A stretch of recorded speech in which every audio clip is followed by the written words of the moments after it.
Welcome back to Flippin' Friday episode number 9, everybody. If you're just joining this Flippin' Friday series, this video series is way less about the cinematic B-roll shots, the extra benchmarks and whatnot, and this is more of a raw, handheld style of video series where I take you with me step by step in flipping these gaming PCs and trying to make some profit. And this build today cost me just $560, and I'm gonna be selling it for $750, which is an almost $200 profit, which is great for this price bracket. And then just like always, before we get started, this build, along with every other build that I build for this channel, will be sold on the ZachsTechTurf.com website. All right, let's get started. All right, so before we start building, I wanted to real quickly rattle off the performance parts that we're looking at today. And first up is our CPU. And this is actually a Ryzen 5 3400G, which we will be talking about here soon. I paid just $125 for it. The motherboard that it's plugged into is the ASRock B450M Pro 4, which only cost me $41. This is a 2x8GB kit of Neo Forza RAM, which costs $45, and it's clocked at 3200 megahertz, actually 3600 megahertz, even better. And then finally, our graphics card, which I know you guys all want to know about. This is the PNY GTX 1650, and I bought this off Mercari for $180. And then, of course, just like always, everything we talk about today is linked down in the description.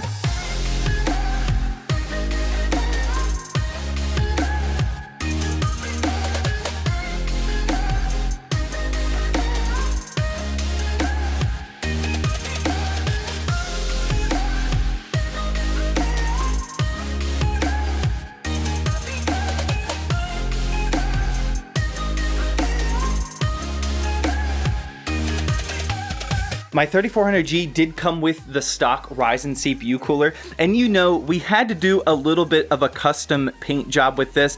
I always recommend doing this for your budget flips. You don't need to spend the $25 to $30 on a CPU cooler when you can just paint it the same color that your cable extensions are gonna have, or maybe your vinyl wrap is gonna have. And for this build today, the color of our SSD is even gonna be the same. This is gonna be a very, very nice black and blue color scheme here. But yeah, $5 can of spray paint, it's a no-brainer. Today's video is sponsored by ICMMO.com, which is kindly hooking you guys up with not just an activated version of Windows 10 and removing that nasty watermark, but they're also giving you guys an exclusive AF 35% discount code if you use ZAH35. Buying keys are super simple. Just head on down to the links in the description. Once you add that Windows 10 key to your cart, make sure you use the discount code ZAH35, and that'll drop the price down to less than 10 bucks. There's a ton of different ways to pay, including PayPal, and after buying, you'll be able to extract your key. From there, simply press the start button on your desktop, type in activation, paste in your key, and boom, Windows 10 is now activated and you're good to go. Head on down to the links in the description, and big thanks again to ICMMO.com for sponsoring today's video.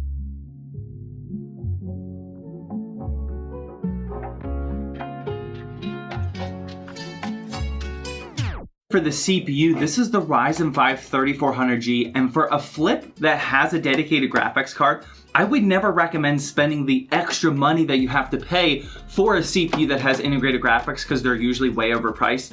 But since this only cost me $125, it was kind of a no-brainer. I could have saved it for a build that didn't have a dedicated GPU, but honestly, I just wanted to get it off my shelf. And yeah, it'll pair perfectly fine with this 1650. And the reason why it's already installed on the motherboard is because when it arrived from Mercari, it actually had a couple of bent pins, so I had to try and fix them. And once I got into the motherboard, I was not taking it out.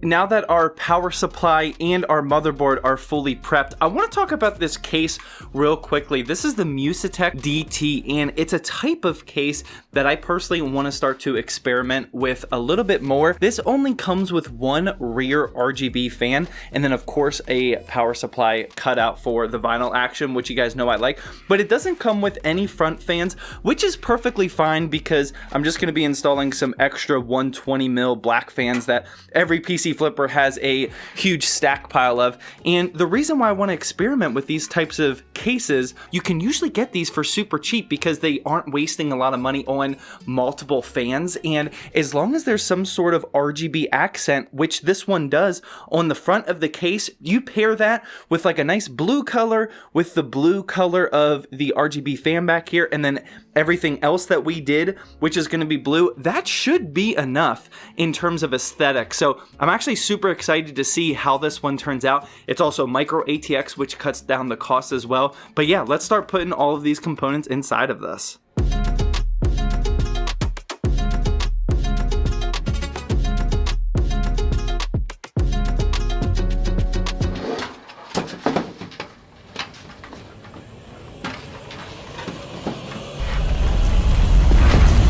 I don't know if you could tell from that last clip, but my case had an issue here at the front panel. One of these like support bracket things was completely busted. So I had to put all of my power into getting that front panel removed, and I ended up cutting myself. The case and I are not off to a great start. We still don't even have the motherboard in, but let's try to keep going.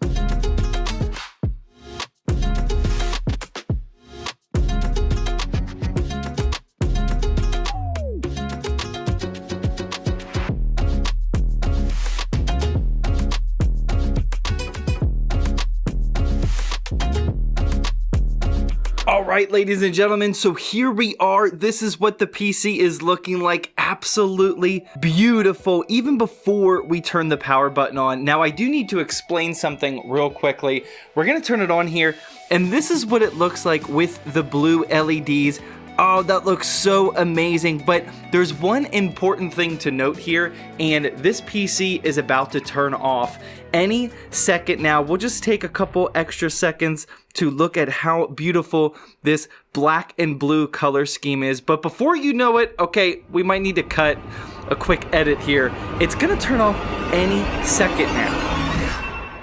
And there it goes. And the reason why it's doing that is because our BIOS in this B450 motherboard does not natively support the 3400G. I took a gamble on this because I thought it would have been updated by now. I mean, B450, Ryzen 5 3400G, that's a few years old at this point, but our motherboard is still not updated. So what we're gonna have to do is we're gonna have to swap out the 3400G that's in here with like a Ryzen 2600 or something, update the BIOS, and then we'll be able to boot into this system. But so far, it looks amazing. We're just gonna have to do another extra step.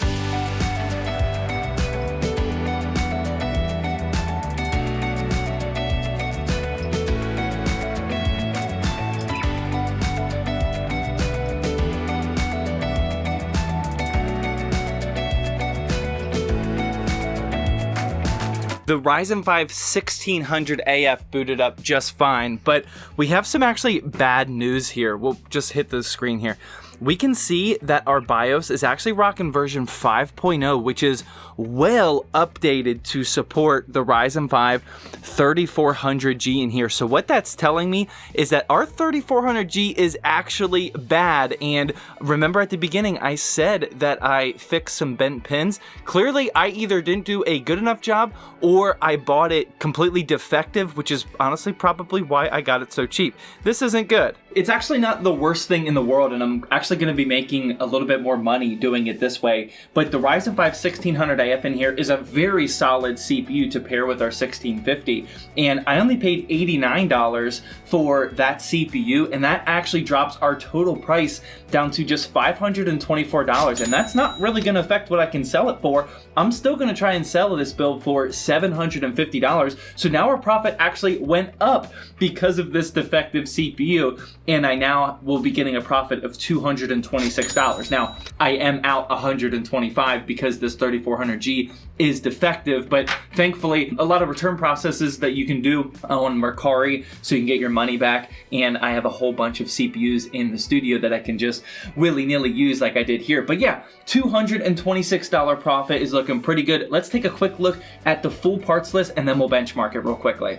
So here is that final parts list, and I'm gonna still be able to sell it for $750, like I said, for the really good deals that I got on like the $41 motherboard and the $180 GTX 1650 that I picked up on Mercari. This is actually really solid. And speaking of that 1650, I did have Sam whip up a quick benchmarking run, and this is what all of the results are looking like for the 10 titles that we normally test. As you can see, the 1600 AF, the 1650 non-super I should say, is perfectly fine for some 1080p gaming. If someone bought this for $750, this actually competes with the typical $800 to $900 pre-builts that the bigger companies are selling, so you're still going to end up on top. And yeah, this ended up being a really nice system. I just wish that I didn't have a defective 3400G on my hands now. Just like always, I will be selling this build over my website, zaxtechturf.com. I think by the time this video goes live, it'll be a couple days past March 1st, which was our previous launch. I'm not sure by the time you're watching this if there's going to be any builds over there, so go check it out at zaxtechturf.com. This will be on the April 1st launch, which is quite a bit away, but if you do want to scoop this up for $750, then definitely go for it. But hopefully you guys enjoyed this 9th episode of Flippin' Friday. Definitely really like how this turns out. I like whenever there is an issue in this video series, that way you can see how I handle it, and thankfully I have a lot of extra parts, so things like this aren't a big deal. But hopefully you guys enjoyed this oh my god, hopefully you enjoyed this episode. I'll catch you guys in the next one. See ya.